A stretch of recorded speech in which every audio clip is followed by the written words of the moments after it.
Assalamualaikum warahmatullahi wabarakatuh. Sampai ketemu lagi di channel Joko Wiryanto Bujang Organik. Saya ucapkan terima kasih kepada teman-teman yang sudah subscribe, like, dan komen. Pada kesempatan hari ini saya akan coba mengulas tentang humus, ya, tentang humus, ya, karena memang ini satu hal yang agak terlupakan, ya, sama teman-teman petani, di mana keberadaan humus ini, ya, itu merupakan satu hal yang sangat penting.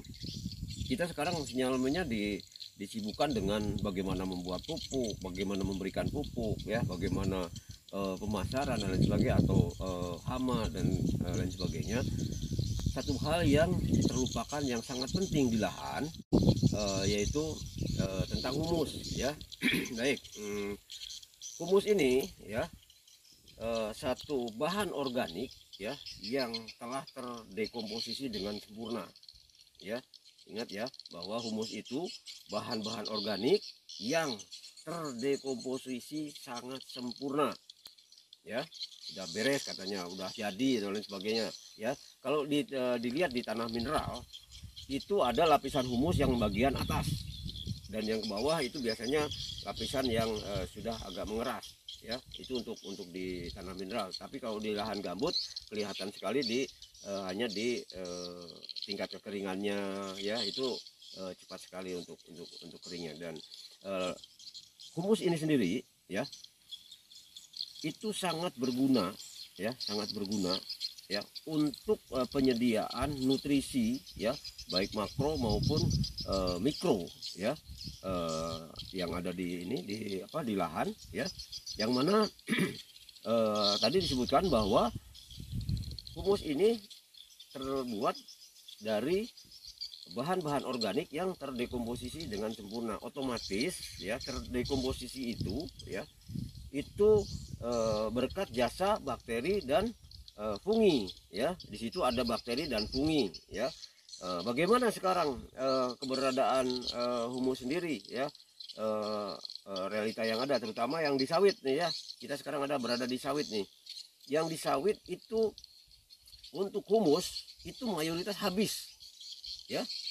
Mengapa habis? Itu, ya, karena penggunaan herbisida, kemudian penggunaan pupuk sintetis, ya, pupuk sintetis, kemudian bahan-bahan racun yang lainnya, ya, sehingga bakteri dan fungi yang bermanfaat itu habis semua, biota tanah habis, ya, tergerus, ya, dengan bahan-bahan kimia tadi, ya, sehingga bahan organik yang ada di lahan itu sudah tidak lagi terdekomposisi dengan sempurna, ya. Adapun kalau kita ketahui bahwa kalau kita bicara di gambut, ya, gambut itu bahan organik yang tidak terdekomposisi dengan sempurna, makanya gambut terus saja seperti itu, ya.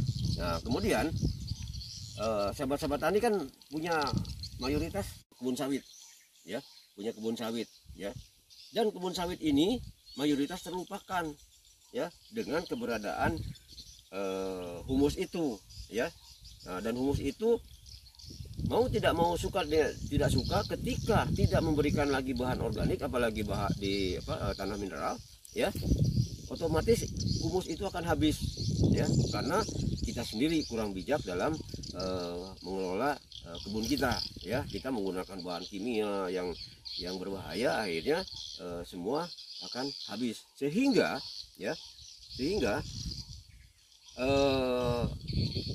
ketika humus ini habis, ya, maka secara otomatis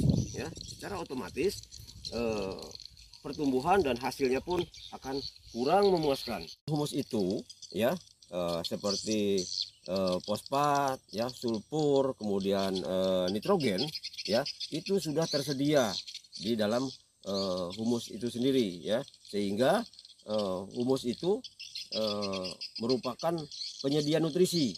Kemudian humus itu, ya, berkapasitas untuk menyimpan air, ya.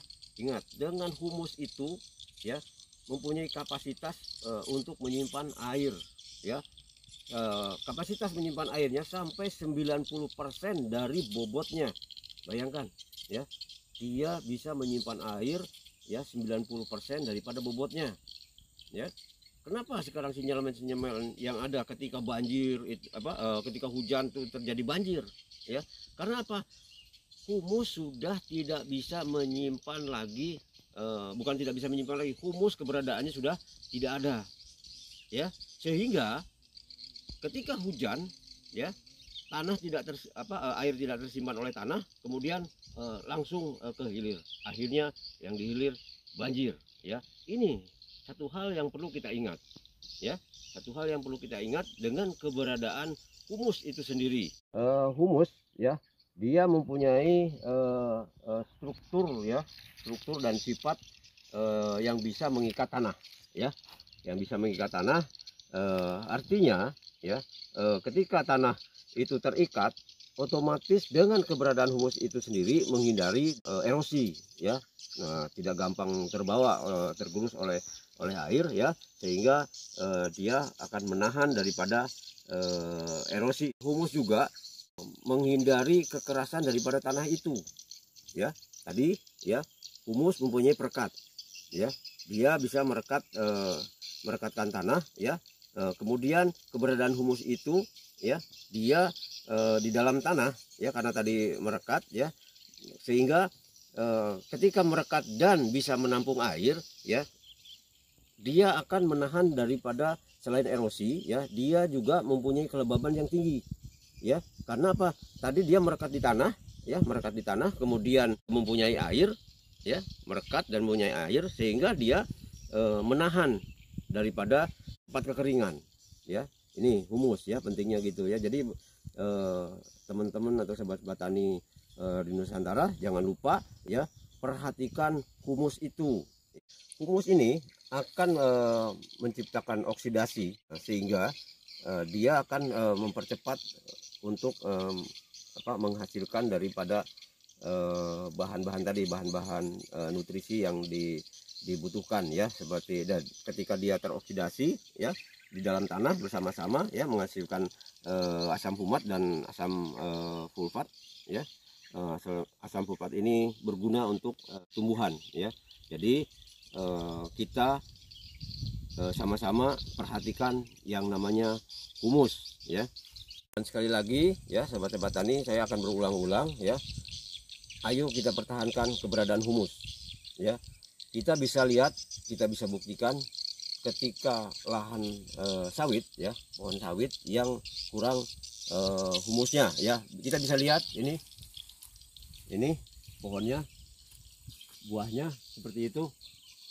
Nah, ya, ini pasti teman-teman banyak yang pohon sawitnya seperti itu ya. Nah, ini dikarenakan tidak ada humus, dan ini sudah pasti tidak pernah diberikan bahan organik. Kalau di lahan gambut ini pasti tidak pernah diberikan bakteri ya. Kita senang panen ya, panennya senang terus ya, kemudian tanahnya tidak dijaga. Nah, kita lihat ini, kita lihat partikelnya besar-besar ya, partikelnya besar-besar ya, dan bukan bentuk humus ya. Kalau bentuk humus ya, dia akan menghasilkan hasil yang banyak dan bagus, mungkin buahnya bagus. Padahal kalau di lahan gambut ini adalah bahan organik ya, bahan organik ya, tapi dia tidak terdegradasi dengan sempurna kalau di lahan gambut. Sedangkan kalau di lahan mineral ini besar-besarnya sudah berbentuknya seperti pasir dan tanah-tanah yang keras ya, sehingga dia pada perakaran akarnya akan keluar seperti ini. Nah, nih ini akar keluar seperti ini akar ya, ini akar sawit. Artinya ya, kalau di lahan gambut ini pertama tidak pernah diberi bahan organik yang mempunyai kandungan bakteri dan fungi yang bermanfaat ya. Kemudian kalau di lahan gambut ya, ininya asam ya, tanah ininya asam ini ya. Kenapa? Tadi dia kurang aktivitas bakteri ya. Kalau kita lihat ya, ini gembur tuh di dalamnya. Nah, ini sudah akar semua udah seperti ini tuh, berapa senti. Ini bahan organik yang sudah agak terdegradasi, tapi ya tidak terdegradasi dengan sempurna. Kalau terdegradasi dengan sempurna, akar tidak akan berada di atas ini. Di sini tidak terdegradasi dengan sempurna, sehingga dia mencari apa makanan itu sampai di atas. Bayangkan saja di bawah, ya.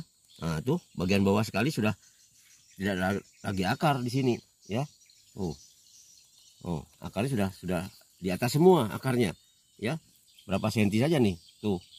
Segini ini udah nggak ada akar, tapi akarnya di sini semua tuh di atas, ya. Ini fenomena yang mungkin terjadi di lahan sahabat-sahabat tani, ya.